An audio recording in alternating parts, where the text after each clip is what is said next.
So we are ready to start with session 3, addressing the needs of the most vulnerable LGBT elders, risks, and resilience.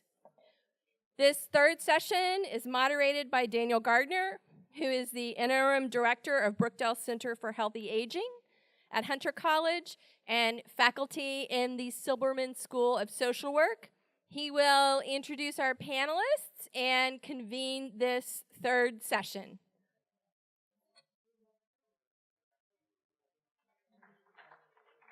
Thank you.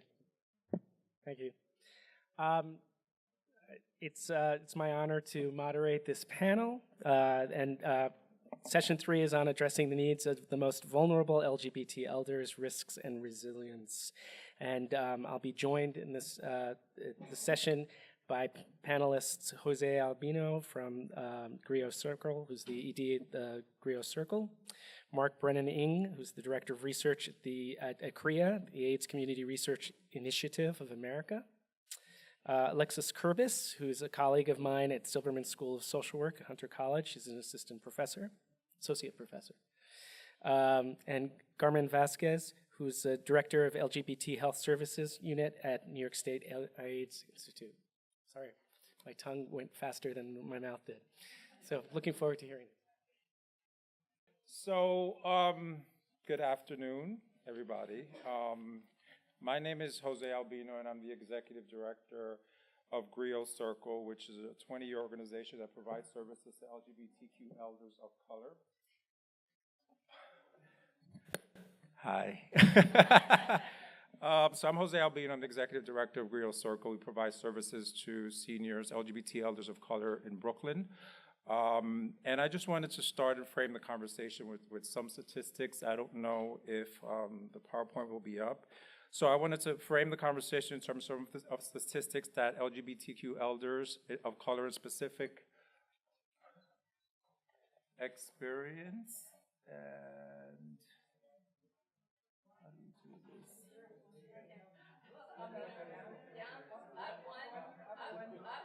There you go. Wait. Okay. Oh, God. Oh, this is not it. All right. So, wait. All right. So, you know what? I'll just spew some of the statistics. So, for elders of color, the population of elders of color are growing. By 2017, the elder of color population will have grown by 217%, as opposed to the non-LGBTQ elders of color. The National Gay and Lesbian Task Force estimate that LGBTQ senior population represents between 3.8, and this is not the actual PowerPoint, by the way, if you haven't yet figured out. A couple of things, LGBTQ elders of color experience higher levels of discrimination on the basis of race than non-people of color. Black and Latino elders of color experiences poverty levels at twice the rate of their counterparts. LGBTQ elders of color cope with significant disparities across different areas. Areas include depression, HIV, AIDS, hypertension, heart disease, and depression. I mentioned that. And the services that they provide are seldomly provided in a culturally and linguistically appropriate manner. A big difference between elders of color and non-elders of color that I want to definitely drive home is the fact that, elders of color are less likely to seek mental health services.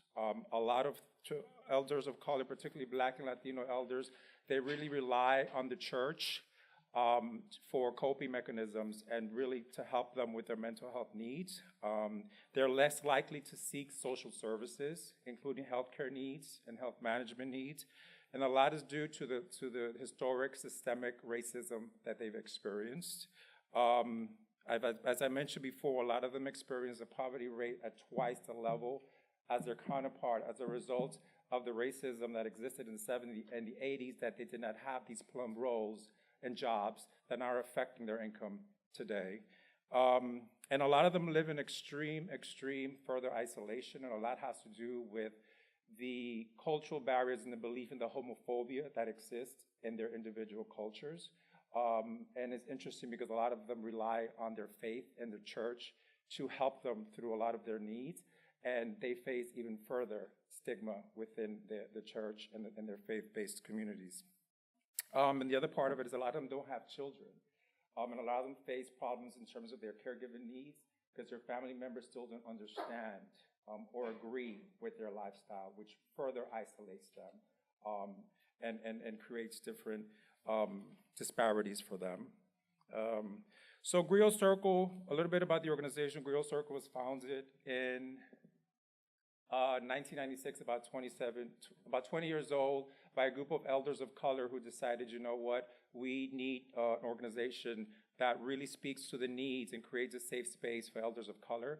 At that moment, there wasn't one. We're actually the only staffed organization in the country that provides services to this community.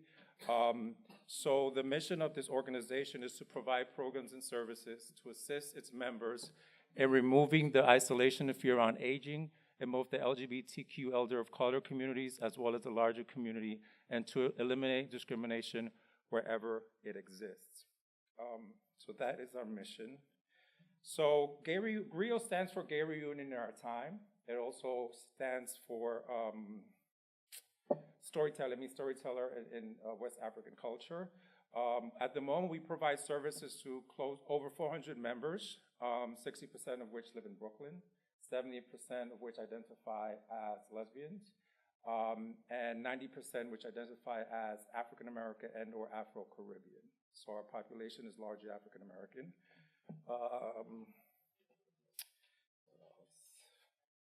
And the services. Who do we serve? We serve LGBTQ elders of color.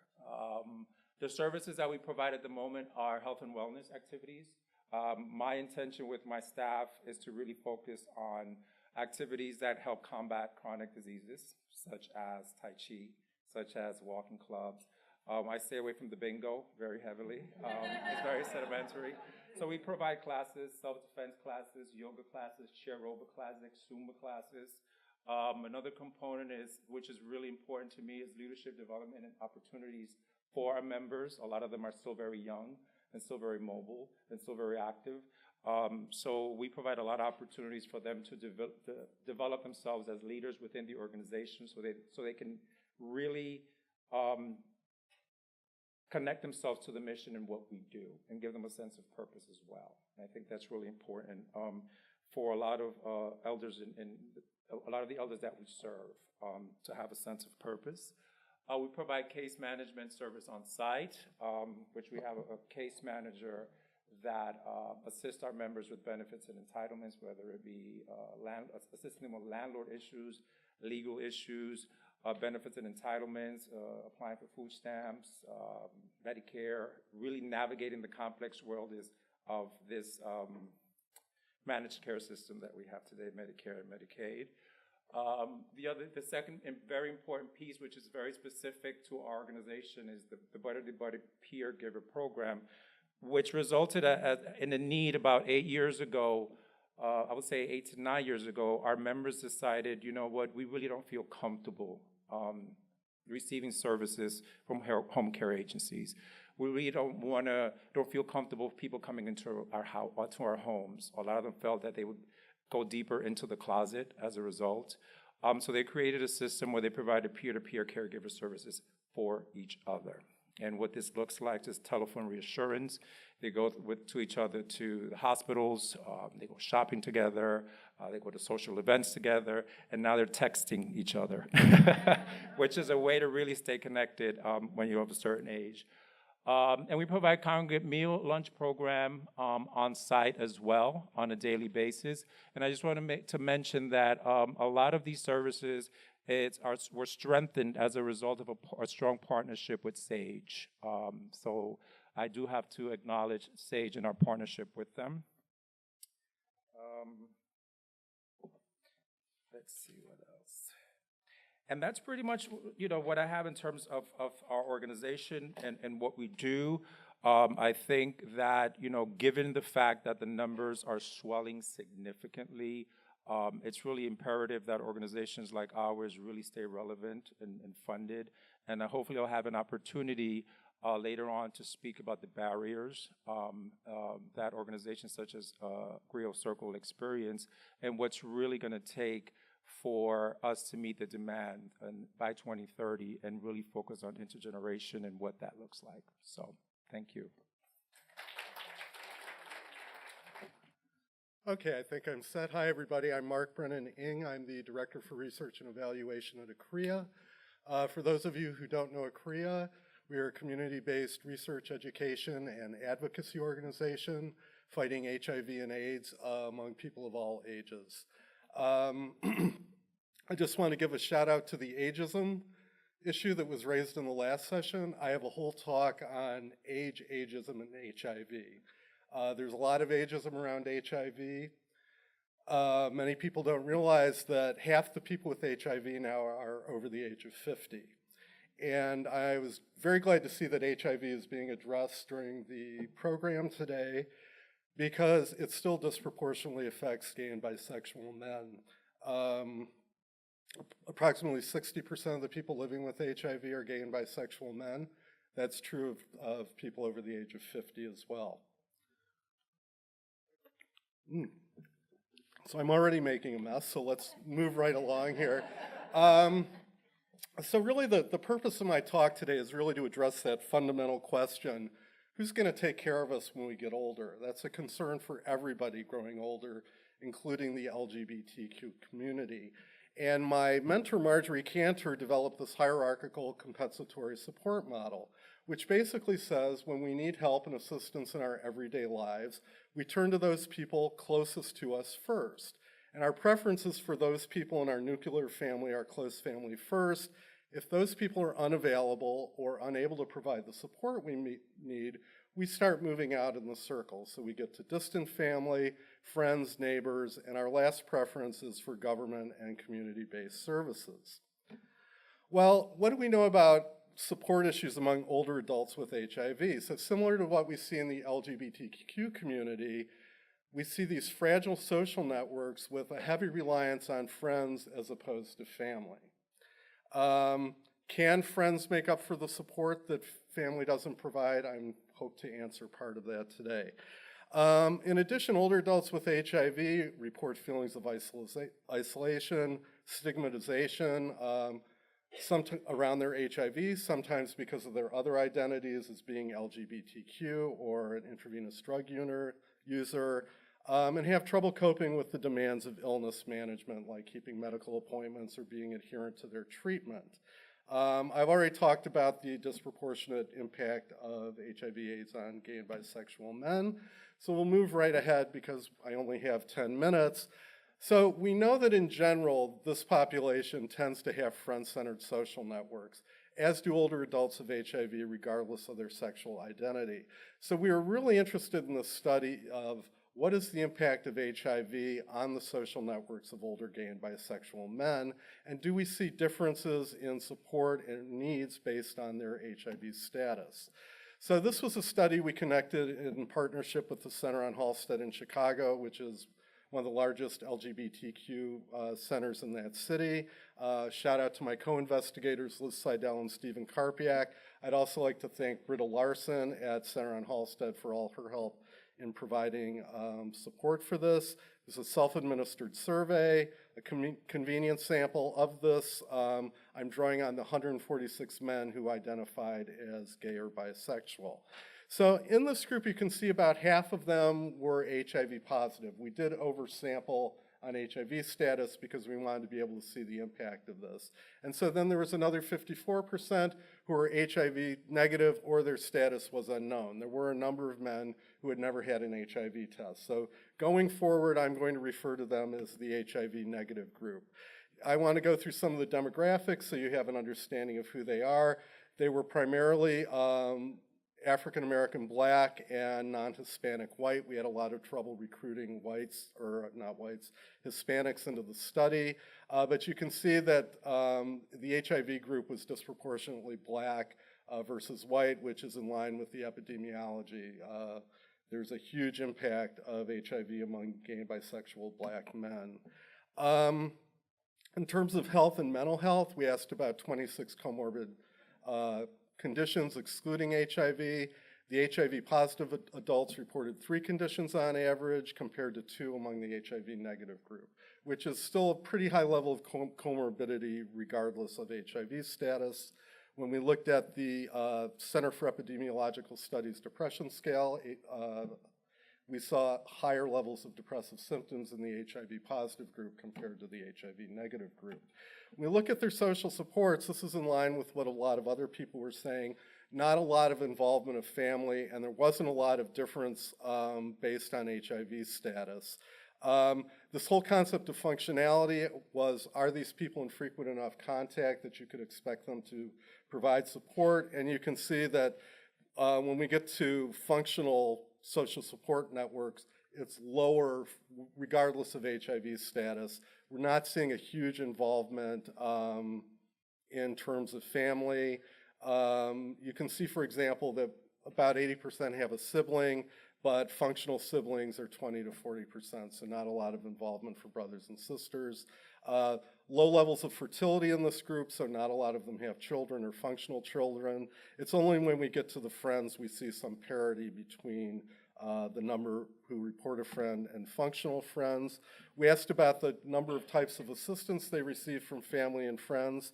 You can see that it was pretty equivalent for the HIV-positive group, about 2 ways that they helped, less from the family for the HIV-negative group compared to the HIV-positive group.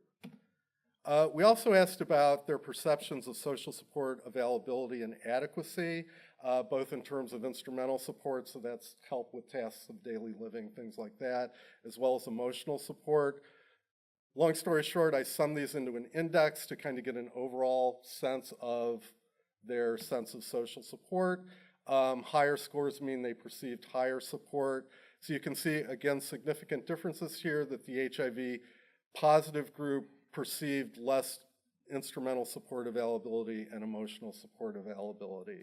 So I wanted to find out what's really underlying this. Is it HIV status? Is it some other things that are going on here? So I did a multivariate regression analysis, which we don't need to get into the details of that, but it's a way of sorting out, when you have a lot of different factors that could be affecting an outcome, what might be the most important. So we got very similar results between the two. You see there's a demographic control block, health status block, including HIV status, and then support. I pared these down to what was significantly different between the two groups. Income adequacy had a positive effect on your perceptions of support. So if your income is better, you're feeling better about your support, both instrumentally and emotionally. Depression has a negative effect on that. And also the functional supports here, the parents and the amount of family assistance also played a role. What was interesting, though, is HIV status doesn't come out. So even though we saw these differences when we're looking at the group level, when you peel this back a little bit, it appears to be these underlying factors. So what does this mean? So when we see these support differences, it's not really due to HIV status per se, but HIV status is kind of serving as a proxy for greater need. And the HIV positive group is perceiving less support because their needs are greater. And that makes perfect sense. When we look at some of the specific results, that high impact of depression, we see rates of depression about 5 times in HIV-positive older adults than you see in the general community. So we have to do something policy-wise, program-wise about managing depression in this group. These are people who are connected to care, they're on antiretroviral medications, so they're in the system. Somehow their depression isn't being addressed. What was really interesting, I think, we saw this kind of activation of social support from the family among the HIV-positive men. I think that's a good message. We kind of think for a lot of these folks, the family has abandoned them. But clearly for some of these men in times of need, the family kind of came back to support them. And I think those of us on the policy and program side, again, of LGBT aging, shouldn't just push the family aside. People are still involved with their families. We need to look at that as an additional resource as LGBTQ people get older. The other thing, going back to that original model, with these lack of supports, these groups, whether they're HIV positive or not, are going to increasingly turn to community-based and government services. How are we going to address that in the current climate? It wasn't great before the election. We saw budget rollbacks, we don't see adequate staffing, there's a shortage of geriatricians. What are we going to do now? And we really need to address that, because for a lot of these folks, that's the only support they're going to be able to turn to. So thank you very much. Our website is there if you'd like some more information about ACREA, or if I can provide any more information about the study. My email is up there. Feel free to reach out. Thank you very much. All right. Hi, everyone. Thanks so much for having all of us here. It's really exciting to get to talk about some of these issues.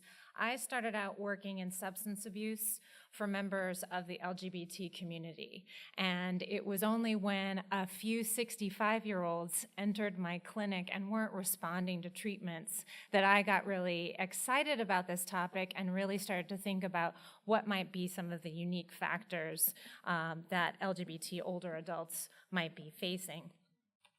So I'd like to just acknowledge that my study is funded by NIAAA. The PI was John Morgenstern. And I am not making a commentary on youthfulness here, okay?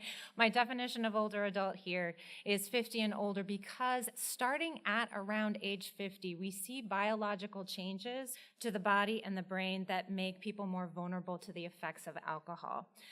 50 and older also captures our baby boomers, right? And their attitudes towards substance use are very, very different than the generations before them. So we have guidelines for at-risk drinking that are defined by gender and age, and men under the age of 65 are suggested to not drink more than 14 standard drinks per week, and women of all ages and men over 65 are suggested not to drink more than 7 standard drinks per week.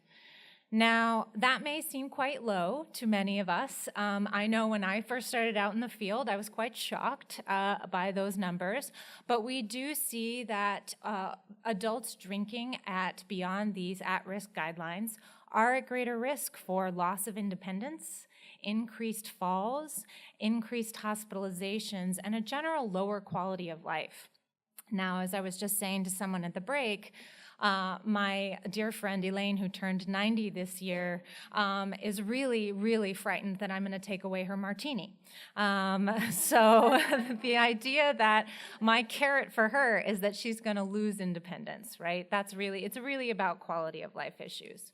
But what we see in the context of men who have sex with men, and I use that term very deliberately because that's how our participants identified themselves. They did not identify with the term sexual minority. So I think it's important to note that while generally people in the LGBT communities may be drinking less than their heterosexual counterparts, men who have sex with men are twice as likely to be diagnosed with alcohol dependence. They also, unlike the general population, aging population that reduces their alcohol use as they age, individuals in the LGBT community are not reducing their alcohol use. They're maintaining levels as they age. So speaking of ageism, there is a lot of theories and assumptions as to why people as they age continue to drink or maybe even start to drink heavily.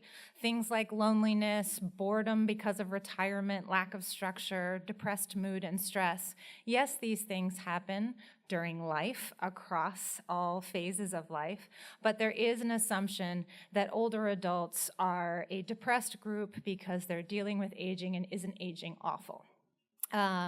We also see, while there is some research to connect these constructs to greater substance use, we still don't know a lot about it. Sexual minorities are often written about in terms of substance use, in terms of coping with minority stress. And there is research to support that minority stress does put people at greater risk for substance use. But also we have factors, the traditional social milieus for LGBT communities, bars, clubs, and even just being involved in the gay community has been assumed to be a risk factor for greater substance use. So my approach to this is that in treatment, and if we're thinking about this in the context of cultural competence, and are we prepared to deal with these particular groups of people, is that in treatment, when we assess and evaluate someone, we ask, what on a daily basis is driving your drinking? It's one thing to say you have overall stress or you may have overall loneliness, but on a day-to-day basis, what's driving your drinking? And we know next to nothing about this. So one thing that I use is called ecological momentary assessment. And what that is the repeated collection of real-time data on subjects' behavior and experience in their natural environment. So we called people. We called them daily at around 7 to 8 p.m. and we asked them, what's your mood right now? What's been happening for you in the last 24 hours? These are often called daily diary designs. So I was interested very specifically in exploring the daily drivers of problem drinking, MSM, 50 years and older. And I was interested in the constructs related to the older adult literature, which was negative affect, boredom, and stress. And also those from the sexual and minority literature, social pressure, again stress, and salience. And salience is really about availability of alcohol. Do you seek it out? Do you go to bars? Do you go to clubs? Those are the environments that might encourage more drinking. And then I was also interested in okay, in the general population, we know that things like craving, desire, commitment to not drink or not drink heavily, or confidence not to drink heavily, those are the things that we see driving drinking on a daily basis. So the data from this study comes from what we called Project SMART, and we recruited 200 men who have sex with men to test the combined effects of psychotherapy and naltrexone, the medication, to reduce drinking. Very important point here, everybody who was recruited in the study was not interested in abstinence. They couldn't have a goal of abstinence. They had to be only interested in a goal of moderation, at least at the beginning. They could later decide to quit. So all of the people in our study had to consume at least a weekly average of greater than or equal to 24 standard drinks. They had to have a current alcohol use disorder, and they had to not be currently in treatment. And alcohol had to be their main issue. They couldn't have a substance use disorder that was more serious than their alcohol use. So that really describes a very specific subgroup of men who have sex with men who are problem drinkers. So this is a secondary data analysis. Among the 200 problem drinkers, 42 were aged 50 to 68. And I'm only going to be presenting on the EMA data for the first 7 days that they completed it. We used interactive voice recording, which again was this telephone survey. We asked them to complete the survey for the first 7 days of data. In actuality, we have about 84 days of daily data, which is pretty incredible. But I'm just focusing on the first 7 days.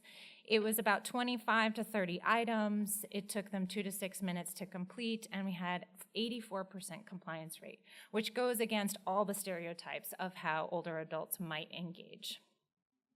These were my constructs of interest. These down below are the ones that were really the focus for general population.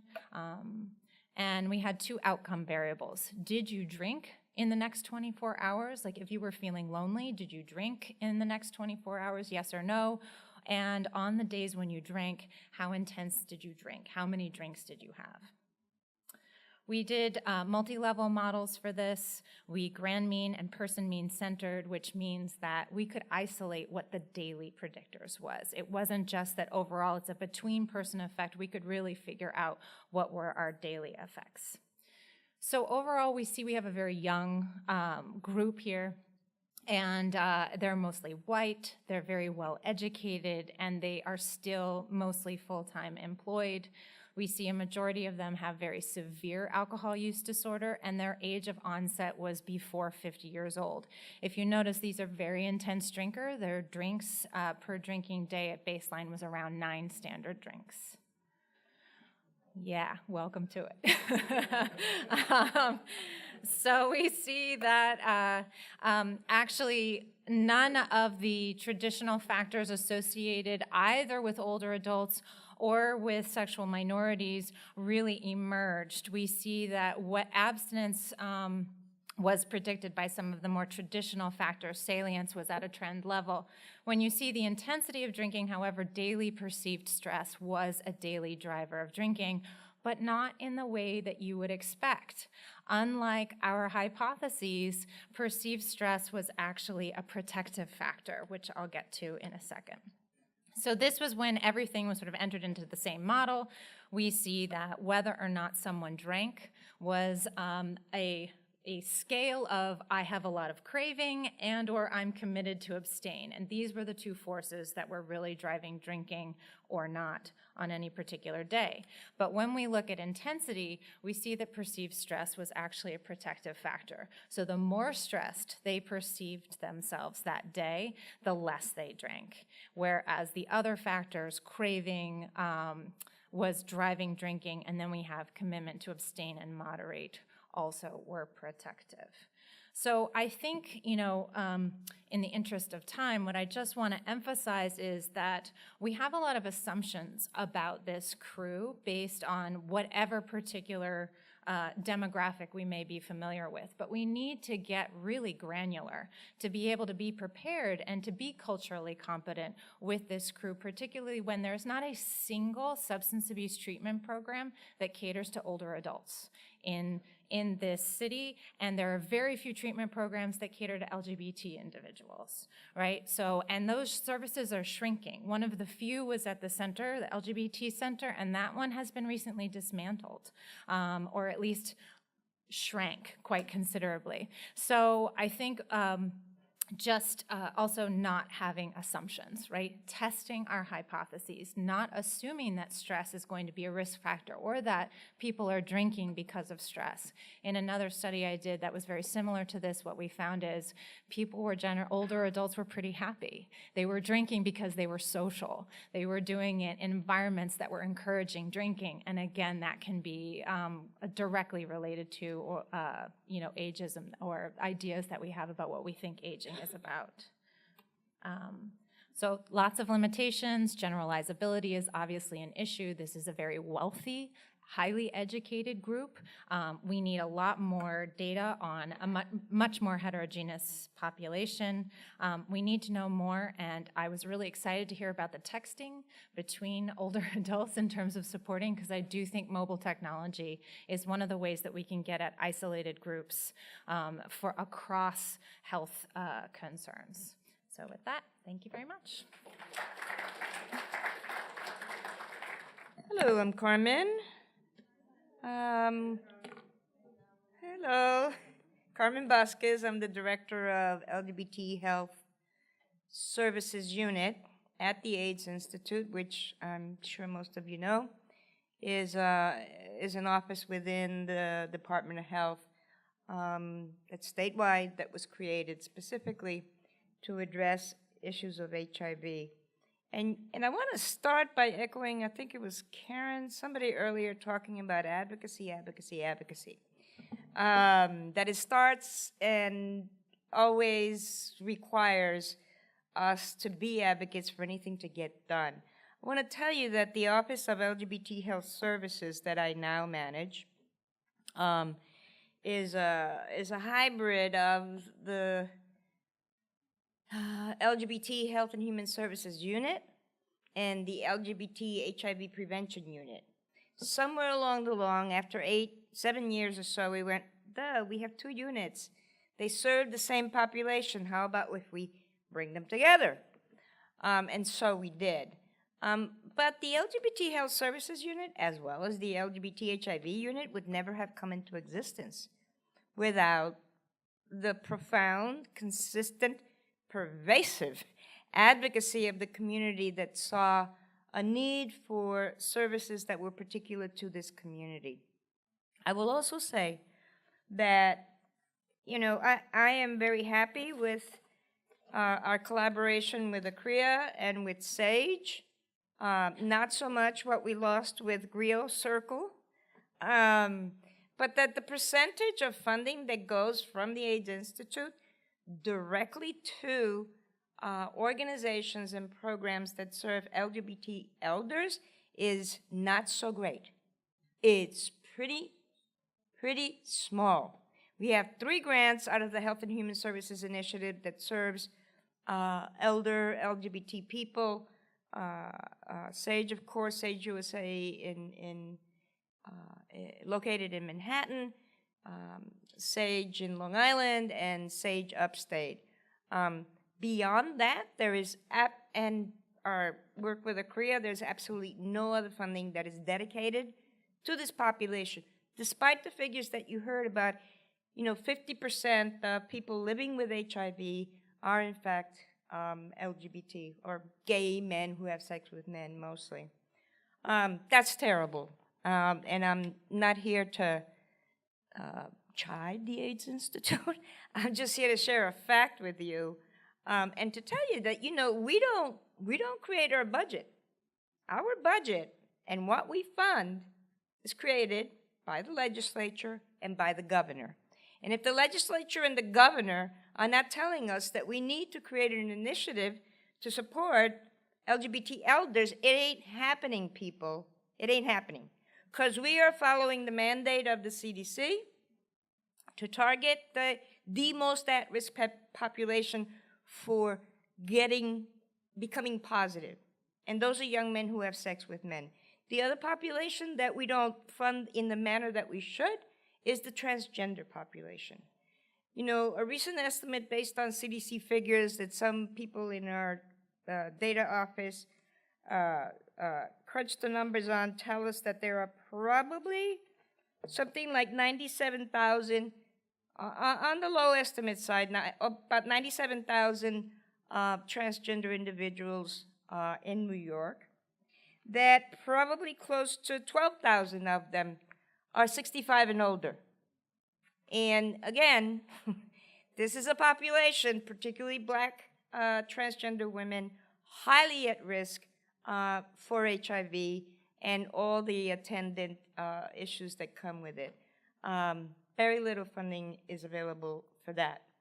On the good news side of things, I will say that on the transgender side, this is a population we are prioritizing, that we are seeking to find ways of providing more funding for.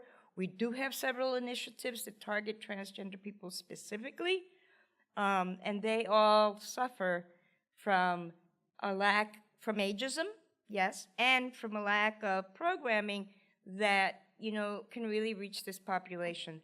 The other good news is we have, as part of the Health and Human Services Initiative, an enormous amount of work that people are doing throughout the state on LGBT cultural competency. And some of that work does include work on treating and taking care of LGBT elders. And we have a statewide LGBT cultural competency component that has a ton of information. If you want it, the model, the curriculum is there. How to do trainings is there. We have somebody that coordinates the program and can train people to use the curriculum. So please just let me know. And the last thing, I guess the thing that I want to leave you with is that there is the intergenerational work that somebody was talking about, hugely critical, of critical importance to all of our providers, and some of them are doing it. Within their community centers, we fund a lot of community centers who are doing youth programs and silver programs, or youth programs and elder programs. And that's, I don't know how many, probably 15 or 20 organizations throughout the state that do some of that work. So there's some real challenges. Data is a challenge. Data is a huge challenge. We don't know how many of us there are. Really encourage the researchers in the room to continue the work that you're doing to get us better data, because better data gives us the ability to advocate for more funding, which we can do from within and you can do from without. So thank you very much.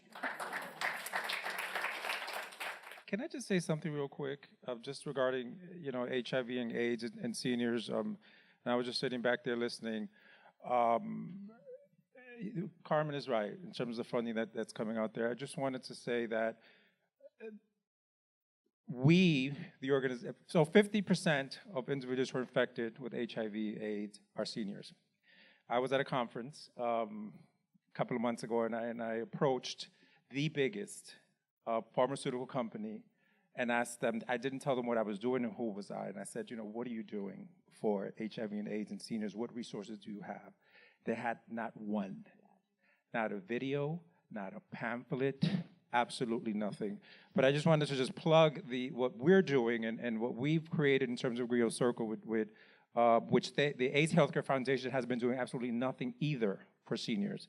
So we've just started this initiative, which is not a model which is train the trainer, but actually our members, HIV positive men, are actually going into the community, a free workshop, and speaking to your churches, your community center about the intersectionality of aging and HIV and what that looks like. Because I think that's something that people don't realize, that HIV and the symptoms really have this certain subset of issues, but so does aging. So it's just very sad that's happening. So just felt like saying that. Great. Thank you.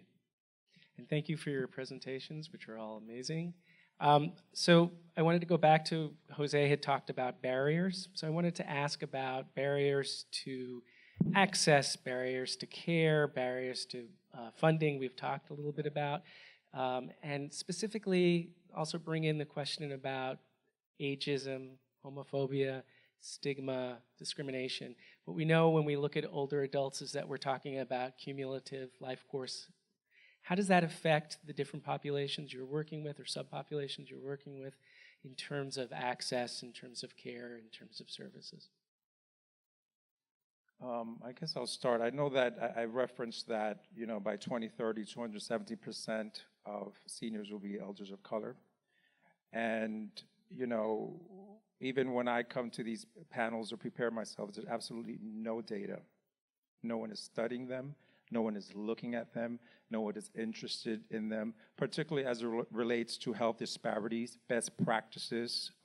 There's data that will really inform how I and other leaders approach private foundations and ask for money and say, studies and data suggest and indicate X, Y, and Z. And as a result, I am, want to speak to you about funding this particular initiative, but there's absolutely no data which impedes, addressing the needs of this particular population. So I think that's one of the biggest challenges, that my population is. That's a nice song. So I think that, for me, that's the data is not there, and I know that I also referenced that this extreme health disparities between elders of color, LGBTQ elders of color, as opposed to their counterparts, are very significant, and I think we need more data and more studies, and I encourage institutions such as Hunter to really look at that, and that's something that we need to really address, the growing population of elders of color. Ageism has been a scourge of this community from day one. That's just a fact. SAGE was founded in 78? 78. 78, which is great. But for many, many, many, many years, even decades, it was the only, and it was underfunded, and nobody cared. And so, it's something that we still need to challenge. And what I want to add to that is, if then you are also female and a person of color and are living with HIV, you're really fucked, right? Because you've been living with isms and stigma and people turning away from you, people looking like at you like you're some kind of monster for your entire life. So the level of depression, the impact of stigma on older LGBT people, particularly people of color, is overwhelming, and we need more and more of our services, including HIV services, which, by the way, more and more are about testing linkage to service, crap and not about all the other things that people need in order to maintain healthy lives. That's not entirely our fault. Some of it is dictated by how funding runs, but addressing the things that create stress in our lives is critical if we're ever really going to get to that whole ending the epidemic thing that the governor tells us we are going to do by 2020. I just think that to add to that, and certainly it's been my experience that on two levels, ageism and stigma are major barriers. One is that even if you are a researcher interested in these areas, I have had both funders and mentors and colleagues say, do not go into this area. You will never be funded. I have also seen, as I have scoffed at those mentors and applied for grant funding anyway, I've seen the reviews that I get back. And it's that I can write a great grant that proves that this is a public health issue, but people believe what they want to believe. And so the education, the public health education that we need to be doing needs to be multi-pronged, and it needs to be focused. It needs to be very simple with very simple bullet points, because I think if we're all trying to, we need to be heard in a cacophony of crises right now. And so the simpler the message, I think the better off we are in terms of being able to get help. So I could go on and on about this. We have a website called ageisnotacondom.org, which was, the tagline was created by our colleague Andy Chen, but the idea is just because you're older doesn't mean you can't get HIV. A lot of what our training center does, and some of my colleagues are out in the audience here, in terms of our older adults training, is really to bring HIV providers and older adult providers into the same room and talking to each other. But ageism is such a huge barrier. We estimate now that 1 in 5 new infections of HIV occur over the age of 50. And there's a study by Tracy Lindow that showed that 22% of women and about 38% of men, only that many, had talked to a physician about sexual matters after the age of 50. People don't perceive older adults as being sexual, as doing the same things that younger adults do that put them at risk for HIV and other STIs. So it's a huge barrier, and older adults themselves internalize a lot of this, and they don't think about it. And many of them were never exposed to all the HIV education information that gay and bisexual men of my age and younger have been exposed to for the last 3 decades. So it's a huge problem, and if we don't address it, as Carmen said, we're never going to get to ending the epidemic. Great. Thank you. So I want to flip and look a little bit at also resilience, because one of the things that was also talked about today was that we tend to pathologize aging, and obviously we're all talking about some of the problems that we're seeing. What is it in terms of, what do you see in terms of resilience? What do you see in terms of strengths? What do you think are things that we need to work to bolster in order to get beyond some of these problems? Well, there's an enormous amount of resilience in our community. Look around the room, there's plenty of it that you can just see. And I think that we underestimate, we don't tell the stories enough, right? So that's what I'm trying to get to. I mean, one of the reasons that I like When We Rise, As We Rise, When We Rise, the ABC thing, is that it follows people throughout decades of their life, right? Rose McGuy is 75 now. She didn't stop being an activist, despite all the things that she had to put up with as she tried to build services for women in San Francisco. And I think that there are hundreds and hundreds and hundreds of us, and that our stories are not being told. So I think that one thing that would help is if more of our stories and our capacity to be resilient were told. We're not just sitting off in corners drinking, not all of us. Some of us are, but not all of us. Yeah, they're Or not. we can be telling our stories while we're drinking. I mean, in terms of sex, some of our members are like, what do you think I'm doing where we're not playing bingo, you know? But I think that you're right. I think part of us is really telling our stories, or I consider myself, I've been working with the Asian community for over 25 years, consider myself an honorary member. But I think that not only telling our stories, but our individual organizations, and allow them to give them the opportunity to tell their stories, engage them in the process of what's going on in your organization. That's why for our organization, we place great emphasis on leadership development. I think that we all have our views of what aging or the aging process is, and we forget that, I know particularly for elders of color, are extremely resilient. I mean, they're dealing with racism and sexism and ageism and a lot of these isms, but we tend to forget that they have skills. They bring a lot to the table, and we're not tapping into that. You know, I think it's important to really think and really look at them through a different lens and see how we can best use them in our individual organizations, in our studies, and allow them to have a voice, you know, and provide and give them a sense of living with a certain intentionality. And I think we can change that and shift that at how we allow them to engage and connect to the mission and the work that we do on an everyday basis, particularly for community-based organizations. There's a tremendous amount, you know, when we look at people with HIV, there's this whole group that's emerged now of long-term survivors.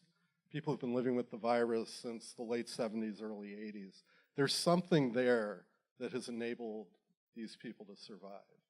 I think, you know, looking at the lens of this session and kind of piggybacking on what you were saying, we have to create the spaces to kind of foster the resilience in the community. For LGBTQ elders of color, a lot of them, you know, the church, religious participation is very important. It's not available because of homophobia in a lot of congregations. What can we do to kind of foster these connections and find a place for people to express their, you know, spiritual and religious leanings? When we ask people about service needs, the thing that comes out the most is the need for socialization. Older LGBTQ people, older people with HIV want a space where they can come together to be with other people like themselves and share their experiences and build community. And there aren't a lot of those spaces in the LGBT community. A lot of people that's like, I've been to the bar scene, I'm done with that. You know, some of them are struggling to remain sober. So, you know, what else can we do? And I think from a program and policy perspective, we really need to address that. Any questions from the audience?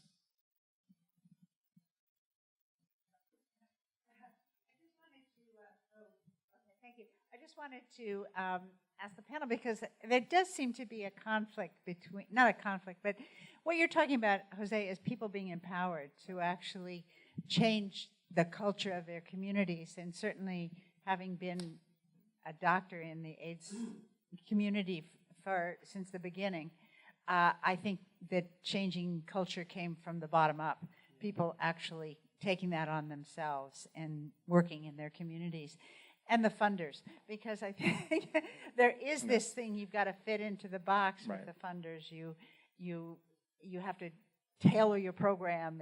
It's restrictive in some ways. Or just maybe to comment on that, because I felt very moved by what you said about bringing people into. So a couple of things. I think the first thing, and when we talk about resilience, and going back to your question, I think I was very intentional when talking about the HIV initiative to tell these stories or allow the members who are long-term survivors of HIV go in and talk about their lives and really engage them and empower them in that way. But I think in terms of the funding, a lot of these funders are very prescriptive. We can't get too creative on how we do our work. And I think that, you know, we are all on this, in this together, in this particular movement together. And I think that that's an extreme barrier for organizations, for research, in which these funders don't see beyond a particular lens.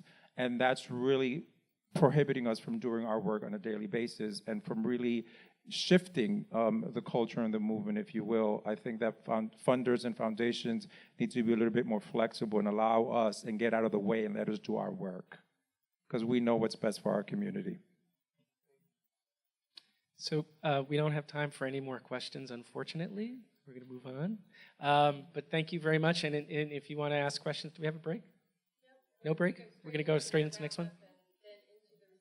All right. So if you have questions, you can ask at the reception. So thank you. Thank you.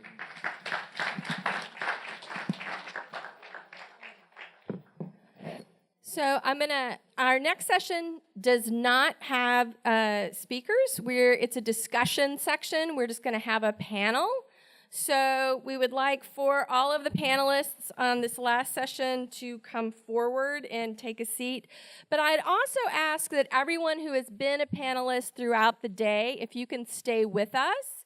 I know some people have to leave for other obligations, but if you're able to stay with us, that you come up front and that you also participate in this discussion with us in answering questions and thinking about what are the next steps before us. So I am moderating our last panel, and I have some index cards that are going to have the questions we'll start with. These index cards were from the sticky notes in the coffee room. So we're going to use your input to begin the discussion on where we go next. This, I'm told, is a standard social work practice. Nancy assures me you all are familiar with this. We don't do this in sociology. So this session is next steps in the future policy directions that we need to be thinking about collectively as we move on from this event today and think about action. We have Bobby Sackman with us, who is Director of Public Policy at Live On New York. We have John Cochran with us, who is the New York State, who's from the New York State Office of Aging. We have Lori Cook-Daniels from Forge. And we have Kenneth Greenstein, who is a board member of Brookdale Center for Healthy Aging and a former board member of SAGE, I believe. And what, Nancy? Oh, well, yeah, of course we have Nancy. Like, and we have with us Nancy Junta, whose work has anchored this entire symposium and who is the expert on our board on these issues of LGBT aging and will help us as a board also think about how do we go forward and engage with these issues of public policy as well. So we will start with your questions. With a likely restructuring of federal dollars for health and social services, how can we mobilize as a community outside existing systems to take care of older adults?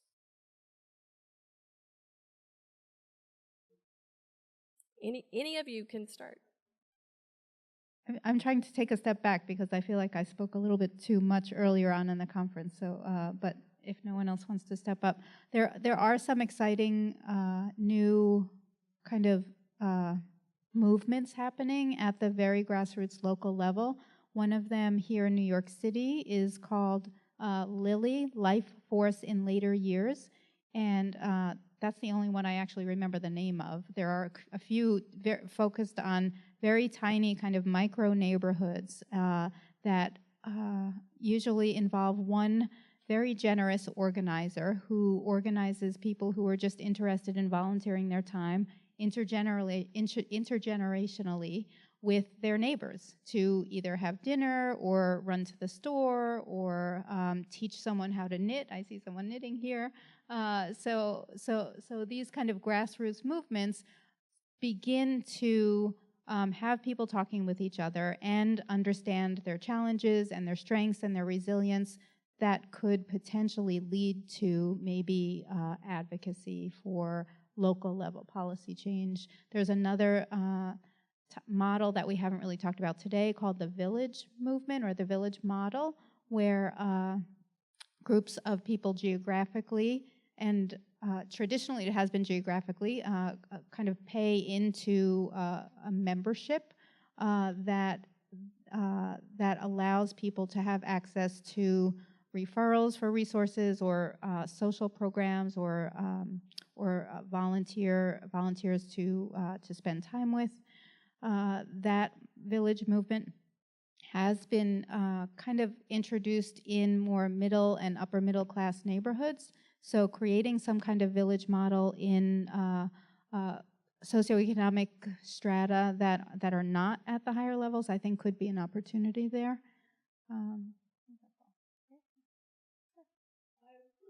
This is another one of those places where the intergenerational conversations could be really helpful, because there are still some of us alive that had to do this before. We did it with the AIDS crisis. We did it when there were no government services. We put together a whole structure of support, and that was the first thing I remembered after I quit crying on November 9th. You know, we've done this before, we can do it again.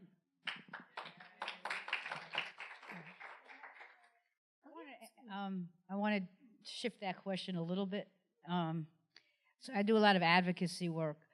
I think there's a tremendous need to help train people in advocacy, to help them have a platform and a mechanism, and whether they join a mainstream group or any kind of local group. But if we don't offer people an appropriate mechanism and platform, then most people are not going to know what to do. And they're simply not going to join because they don't know what to do. So I just want to throw in there that while it's fine to think of what happens locally and outside, sort of more set systems, if somehow we don't up the training and the mentoring and going, you know, many of us exist, you know, who have a lot of this experience, using the experience of, I mean, this is New York City. We're chock full of activists of all kinds. So, you know, using that experience, and I work for Live On New York, but I'm on the steering committee with Alice Fisher on the Radical Age movement, which is very exciting. It's trying to, you know, start a whole movement, you know, so that when we do advocacy, I guess within the system, there's a movement behind us, which actually really hasn't existed for LGBT and for everybody. So I just wanted to put it out there, because I think on a reality level, we need to, one of the things that we could do more of is help older adults, teach them, you know, mentor them, and then empower them to advocate on their own behalf. Well, that leads really well into the next question that we have here, which is, do you have any thoughts or suggestions on civic engagement strategies for more homebound LGBT seniors? You know, there's actually a program, a group called Self-Help. They're based in Queens. It's called the Virtual Senior Center. And I recently saw a class that I got to sit in on a class. They have a whole series of classes of all kinds. Everybody who's part of this program is homebound. And so we were able to ask the participants, you know, what does this mean to them? And they just said, you know, this is family. We email, we text each other offline now. You know, we take care of each other as best we can. So I think there's a lot of great use. I mean, when you looked at this, you know, you thought of what a waste that, and I'm out to this, I want a different word other than homebound. This is my next goal. Because talk about stereotypes, you know, and I understand what it means. I use the term. But you looked at these people and they were talking about the Supreme Court. I mean, it was a very intelligent conversation they were having.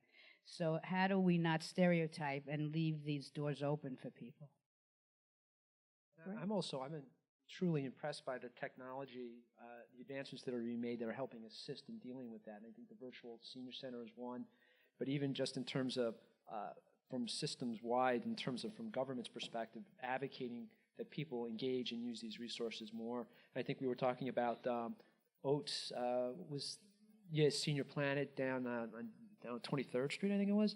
I mean, they have this amazing technological space where older adults can go and experience technology and get up to speed on how they can better utilize that. And it's just kind of incredible. And from an organizing perspective, I mean, you know, when you start being able to harness technology or understand technology, the organizing capacity that comes with understanding technology is exponential. And I think one of the interesting things, and we were talking about this over lunch, was Indivisible, this local grassroots movement. I mean, I live up in Albany, and you should see what's going on in upstate with some of these Republican congressional districts. I mean, they're getting pounded, these guys. I mean, and it's through this local grassroots organizing activity where people were given the basic tools, and basically Indivisible was based on this understanding of what the Tea Party did. Some congressional staffers wrote up what that strategy was, and are telling, people, the Democratic organizations, to use that same type of approach. And it's proving to be very successful.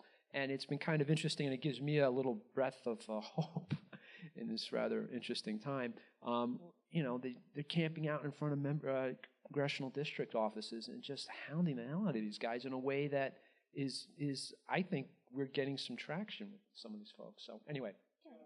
Getting back to your point about homebound, I was Can very you active. use in the SAGE. microphone so that we can record I it? was very active in SAGE in the 1990s, and from 1998 to 99, I was president.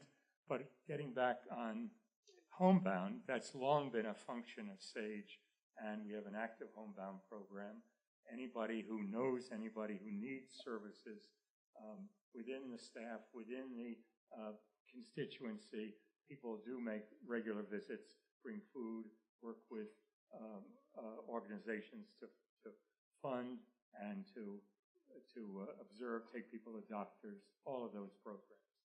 But more to the point, I feel like the proud papa. I don't want to be like Dr. Pangloss, who thinks this is the best of all possible worlds. But just listening to everything today, I don't know how we would be functioning without SAGE as an incredible organization for the entire community. So that's a slight pitch, but I think it's an accurate observation. Thank you for that. So, And let me put together all of them: the advocacy, the technology, the homebound, the politics. Now that we've got phones and internet and email and all of that, there is absolutely no reason why people who are staying at home all the time can't lead political movements. right. So, what can New York State policymakers do to promote this work in less progressive counties?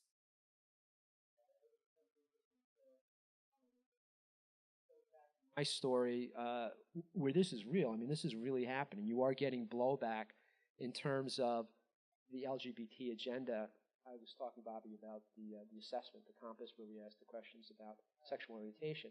And I've gotten calls the last couple of weeks, actually in two this week, where I had two representatives asking, why are we doing this? And we should stop doing this because people in my district are so upset.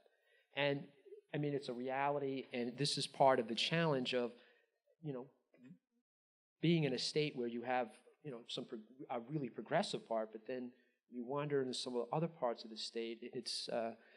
It's really interesting. I lived in Greene County for 7 years, and let me tell you, those were 7 interesting years.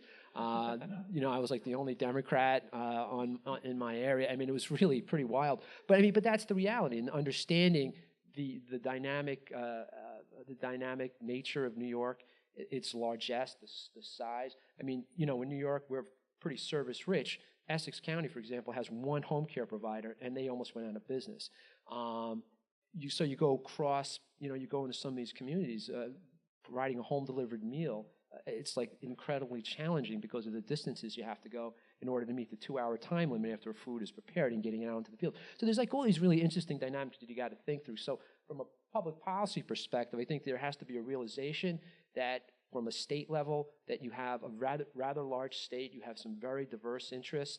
I think that on the Senate side, which in New York is Republican-controlled still, and we have some members who are supporting through the Independent Democratic Conference, are supporting that agenda. I think there's some strategies that that people might want to seek to engage in to help advance some of those issues through members of the Independent Democratic Conference in the Senate. So there's this very interesting line that people are constantly trying to walk through, where you got the Assembly being very progressive, being very helpful, but then on the other side, when you talk about a proactive political agenda on the LGBT equation, that you have some real barriers there still. I think people have moved a great deal, but there's still some tremendous challenges. But again, it's because of the diversity and size of the state that really makes it so much more challenging. I think the technology, opportunities for getting great issues such as the nature of of the civil rights aspects of the LGBT community, the need for services, can be very compelling. I think the challenge, I mean, piggybacking, upstate New York is very different than the metropolitan area. But I think the answers are the same. I'm just not quite sure how it gets done. Where are the local groups in the counties that aren't as progressive? What can be done intergenerationally? Perhaps there are some local activist groups, and they're not thinking of the older adults in that community, which wouldn't be unusual. I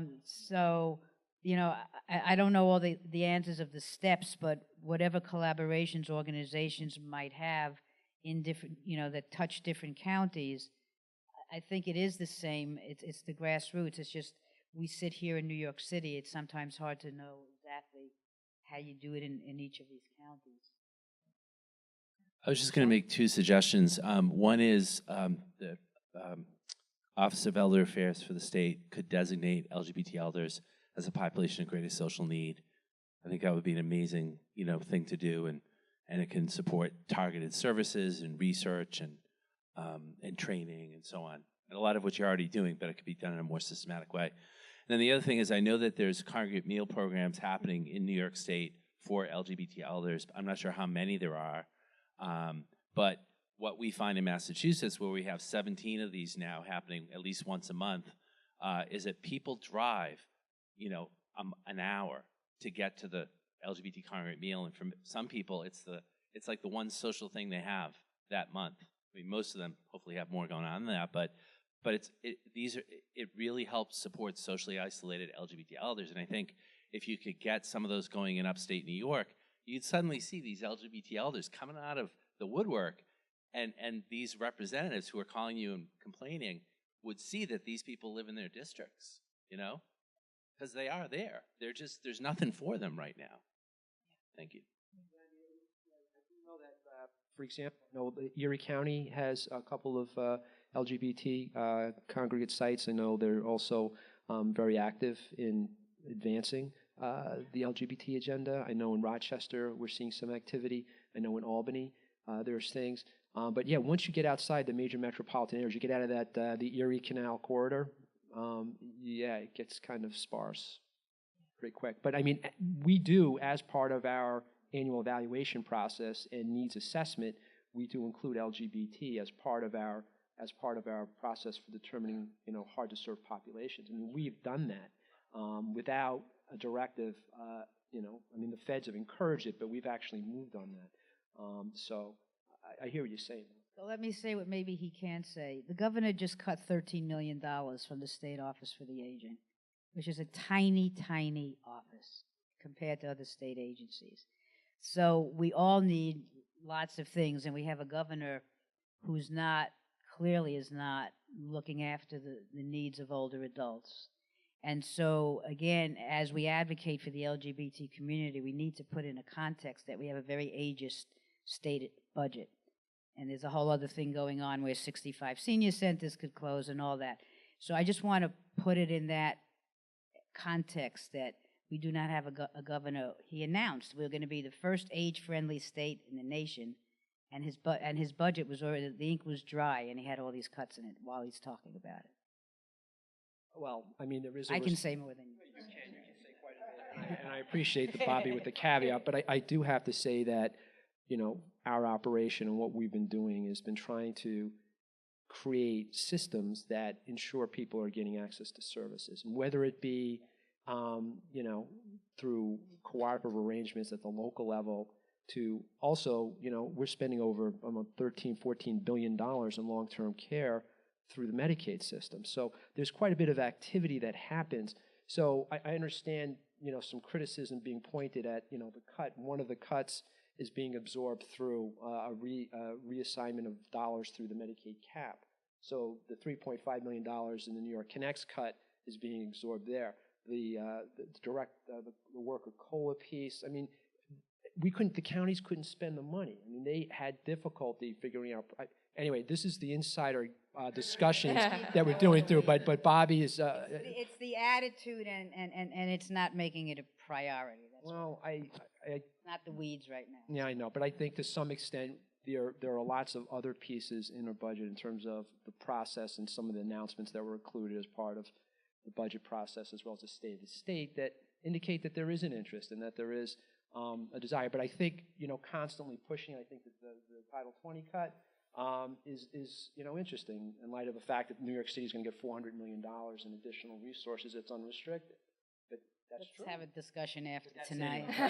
Okay, Nancy, not did why you want we're to here comment on that today, before we so, move on? Yeah, let's go on. I do want to build on this funding reallocation from maybe social services to medical services, where we do see that people with better outcomes are people who, or populations who have better outcomes are populations where there is a significant amount of social service support in addition to medical support. So one idea at the policy level could be to provide financial incentives for social service providers to collaborate with medical service providers. I know this is done locally. Staten Island seems to be doing this really well. I just went to a presentation at the New York Academy of Medicine this week, and the hospital actually contracts with social service organizations to provide social support to residents. Okay. Conversation on district where their downstream providers are supposedly, as part of an effort to restructure the healthcare system, we have this thing called the DSRIP, the Direct Service Intervention Services Program. Basically what we're doing is encouraging hospitals to restructure how they're engaging in business so that they're providing additional services in the community to better serve individuals. And part of that process, what they're being encouraged to do is to enhance networks that are reaching into the community to help reduce the level of readmissions and admissions into hospitals. The feds have set it up so that there's an expectation that hospitals in the state of New York are going to reduce admissions by 25%. Now, there are some questions that people are asking about whether or not it's reaching far enough into the community. Are the hospitals taking too much of those resources? Are they being effective and aggressive enough in working with communities? So I mean, it's this big conversation that's playing out in some parts of the state, like in Western New York, in Buffalo, Rochester area. There seems to be a much greater level of community integration that's occurring. Because again, hospitals are going to be taking a ding if people go back into the hospital. One of their biggest areas of concern are older adults. Older people tend to come out of the hospital, they don't have good care transition plans set up, and it becomes an issue. Mike Burgess, the former director of the State Office for Aging, is working in the Albany area with St. Peter's and Albany Medical Center to establish a care transitions program, and actually resources are beginning to flow through his efforts into the community. So it's just an example of some of the things that are happening, but that's absolutely true. And I know Staten Island's doing it. There's a lot of activity out in Stony Brook, and a couple of places here in New York City as well. And it's really, really important for social service organizations to be paid for the services that they do provide in a way that meets their costs and not be underpaid. Yeah. So throughout today, we've had some comments and also some of the research and applied work that we've seen today have demonstrated that LGBT people are not LGBT elders are not a monolithic group.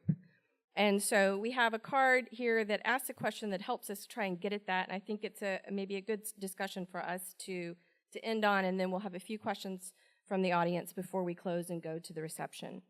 What is being done to educate gay, middle, and upper-class white men on the struggles of lesbians, transgender, and people of color in the elder population? What is being done? Or perhaps we should rephrase this as, what can we do? So, because I'm not aware that anything is being done. But what can we do to educate gay and middle, upper class white men about the struggles of other segments of the LGBTQ population, lesbians, people of color, transgender people?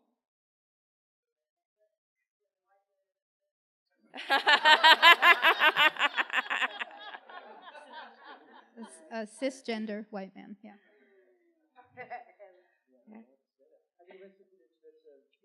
Yeah, do you want to answer it? You're the other white guy here. I'm gonna step in for you. Sure, thank you. and actually say something that's very politically incorrect, which is that despite what we think, we don't all know about each other's lives. And the discussions and the life sharing and the stories need to be across our community, not from one part of our community to the other part of our community. We need to be in this together, in my opinion. And I think that when we say, your voices have all been heard, it's time for somebody else's voices, we've shut their ears as well as their mouths. So I would encourage us to be a little more open to hearing all of our stories. Okay. Now you can take it. Elizabeth, this is hardly scientific, but as a gay man who's been involved in the community for 25 or 30 years, I think gay men and lesbians are much closer together than when I was a young guy, and I think the AIDS crisis had a lot to do with it. The part that women played in the AIDS crisis was unbelievable, unbelievable. But women are still, we don't make any money. We don't even have a bar anymore. We don't, I mean, you guys have all the money. Where, you know, I mean, and as long as hospitals are business, you know, it's gonna, healthcare is a big business in New York, you know, so it's like, what are we gonna do in light of all that? What are we gonna do in light of that, the gay and lesbian community that does have the money, which is the white gay men, you know, they don't seem to care about the rest of the community. Well, I'm certainly not somebody who can comment. I don't know Yeah, enough. we don't want to put about Ken that. in the position of representing all gay white men. No, I'm just saying, like, He's a pretty civic-minded I dude. don't care who answers the question. It's just like, but that's like the elephant in the room. You know, it's like, I don't care who answers the question. Where's, what's his name, Anderson's money going? Where's, you know, the people that have the money, that have all this stuff, we've got all these things set up. We're all set to go. You know, we could be doing all kind of stuff. But they're taking they're taking money out of the little things that we finally do get set up. CLAGS, I'm on the board of CLAGS. We don't even, looks like we might have to lay off some of our staff, you know, because now it's not a lot of gay white men that are on the board anymore. You know, it's like, I'm not attacking gay white men. I'm just saying, they need to be educated. We've got the education, you know, so it's, you know, everybody, so, you know, this is open for everybody. Well, I hear you for one. Maybe we should tell Aaron to have you come and speak to the SAGE board. You can see what SAGE has been doing after you listen to everything today. I think they would be willing to hear people who are speaking more than most of their constituency. But I do know gay women are very much involved in SAGE in every part of it, including chairs and heads of committees. So I think maybe, I don't understand why.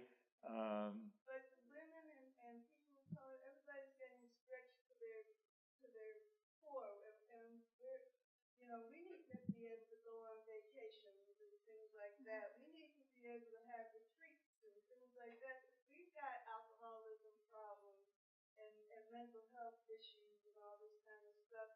We can't carry the weight for the whole community without some funding. So we need some political action then. The answer is to try to go on the governmental level. Let's use the power of our organizations to try to lobby the governor and our senators and our assemblymen in office. I happen to be the treasurer for Rebecca Seawright, who's an assemblywoman from the Upper East Side. I'll ask her about something like this. But I think we have to act. We have to be activists, or you're not going to move any forward.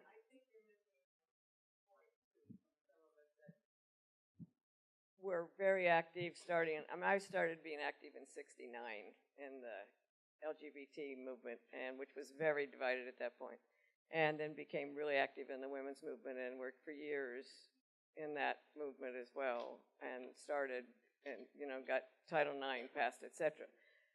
But men didn't usually help with those things. Men would join in and, you know, and work together when it was to their advantage, but we didn't get much help from the male organizations. And when it was an all-male organization, we got nothing usually.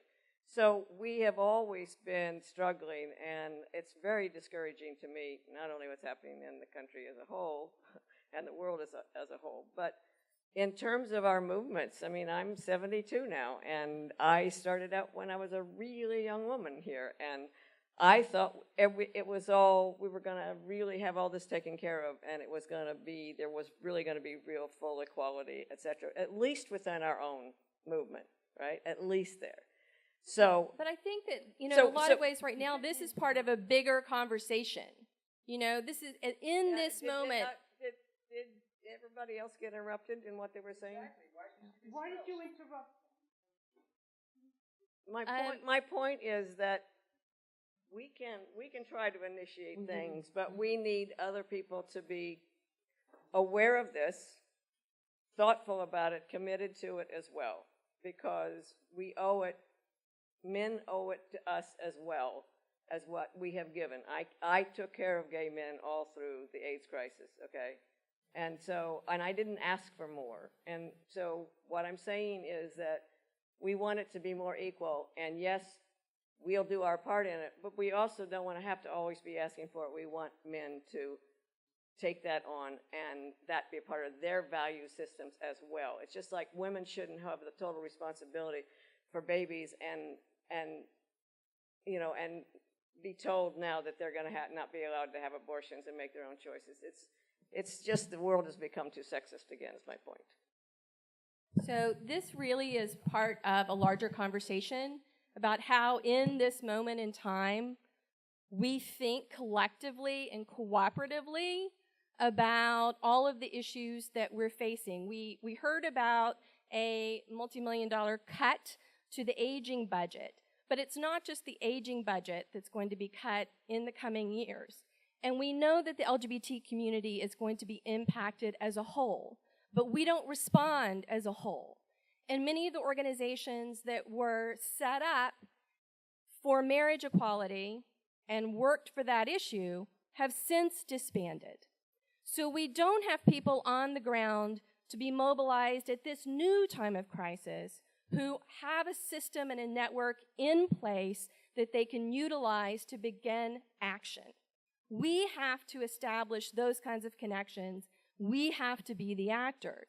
And it's terribly important that we do something that we have failed at through every movement that the LGBT community has been a part of in the past. And that is coalition and cooperation, and making certain that the most vulnerable within the population are not trailing behind. We have consistently seen this in our state policy, that the more vulnerable populations have not necessarily been included in our policy actions. We're still waiting in the state of New York for GENDA to pass. And we have, you know, communities, we have action communities that are not racially equal. So we need to be thinking as a whole about, you know, cooperation between the groups that are working for LGBT youth homelessness and the groups that are working for our LGBT elders. We need to be thinking across race. We need to be thinking across HIV status. We need to be thinking across social class. And we need to be thinking about what does a unified response as an LGBT community really look like, because we've yet to do that. And so I think that that actually is an important conversation that we could think about having going forward.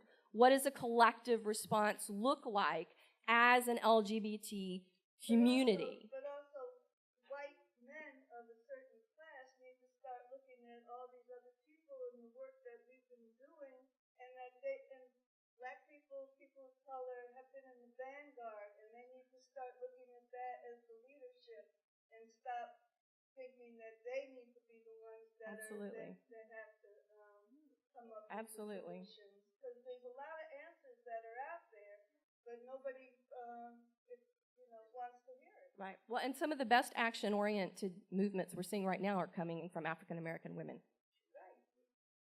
Nancy, did you want to say something? Actually, yeah, you basically said that. I think centering marginalized voices, and as a middle adult, not a young adult or an older adult, learning from youth movements that are happening now, like Black Lives Matters or other organizations and movements that are really promoting people in kind of power to step back and listen more and center marginalized voices, I think is something we can definitely learn from. Thank you. I mean, one of the things that you talked about kind of just really reinforced an experience that I had in doing work with grandparents who are taking care of grandkids. So I used to do work with the Federation of Protestant Welfare Agencies, Dr. Megan McLaughlin, right? I don't know if anybody remember her. But she was like a firebrand on the AIDS issue, and I remember she was the one that drove so much of the conversation into the press about what was happening in communities of color, and she was such a powerhouse in that conversation. And what she made the argument was, it's like, look, it's tearing apart communities, but it's really impacting on families. It's impacting on women because women are holding the bag here. And, you know, we really need to like gear up and fight. And it brought together this huge coalition of women into the dialogue with men, with white men, with GMHC and some of these other organizations to take the issue and kind of like bring it in. So there is a history, I believe, in the movement, having done work with Gay Men's Health Crisis, having done work with the Lesbian and Gay Community Services Center, with some other substance abuse providers who were very big on this issue. And to watch it play out was amazing. And so I think your point that you're raising is, again, trying to bring back that energy and trying to think through what were the organizing principles that brought everyone together and created that critical mass that, you know, had legislators like quaking in their boots. Well, I get it. Well, I get it, but it's like I'm trying to be observant and recognizing and validating your point. And my point is that there was a critical mass that came together through women working with, you know, the white men of the universe in terms of the movement that came together and were very successful in moving the ball. I have to tell you, having been in Albany and having represented some organizations that were part of that discussion, I mean, really kind of what I think hammered it home for a lot of people was, and this just wasn't a gay man's issue, this has become a women's issue, and it's becoming a women's issue because you guys were left holding the bag. And it was very interesting, and you were holding the bag in terms of taking care of grandkids, taking care of men and their families that had contracted AIDS, and it was just this fascinating confluence of energies that kind of blew the place up. And basically, then all of a sudden, what did we see? We see the AIDS Institute coming in. We see people like legislators like recognizing in communities that we have a problem. And it was, I credit, I think, Dr. McLaughlin and some of the stuff that she did, working with other advocates to kind of really bring it all home and bring together this huge confluence of energy that was very powerful. So we have a man over here by the wall who's had his hand up for a while. Just wanted to speak to the issue that it may be time for another movement. My husband and I were very active in the marriage equality efforts between his synagogue and churches. And we filled the lobbying days in Albany every week, every year, with people across the state, from churches, from synagogues, who got the mobilization going. And it has got to go back into place for what we're talking about today. Somebody's got to start a movement again to show that people can take an issue and bring it up. I'm sorry, but I'm not going to apologize for what I have to say, because I'm too polite to speak over a woman. You speak up without raising a hand. I've had my hand up for 20 minutes.